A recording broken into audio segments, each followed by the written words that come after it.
یه مقدار از این چوب‌پنبه های سفید یا یونولیتا میریزیم توی ظرف و بنزین رو میریزیم روش. بنزین باید کم بریزیم. بنزین رو میریزیم روش، همش میزنیم. ببینیم بعد از یه مدت اینا حالت ژله‌ای پیدا میکنه. ببینیم یکی 2 دقیقه طول میکشه یه حالت خمیری یا ژله‌ای پیدا کنه. با یه چوب یه مقدارش رو بر میداریم.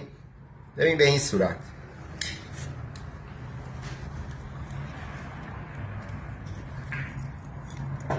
میخوای زغال روشن کنی، یه موقع میری یه جا بارون اومده چوبا خیس شده، اینجا رو نشون بده. ببین الان چوبا خیسه. ببین میخوای چوبا رو روشن کنی، وسیله‌ای نداری برای روشن کردنش، خیلی راحت تا چند دقیقه اینا آتیش داره، به این راحتی هم خاموش نمیشه. شما میریزی روشو با خیال راحت، دیگه نمیخواد فوت کنی یا نه کلی اذیت میشی. ببین اونجا رو بگیر. ببین توی ظرف دردارم میریزی، قشنگ درشو میبندی. هر موقع خواستی بری یه جا تو طبیعتی جایی، یه مقدار این که داشته باشی برای کلی وقت بهت کار میده. نشون بده ببین اینجا رو.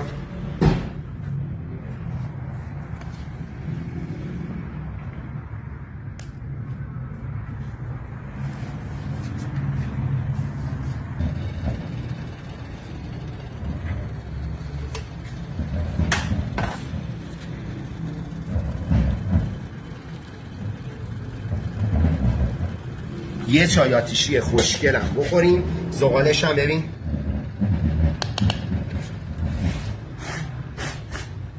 اینم از زغالش. بفرمایید چای. راستی میتونین به عنوان چسب هم ازش استفاده کنین. کابینتی جایی درزی چیزی داری میتونین به عنوان چسب ازش استفاده کنین. بفرمایید. کات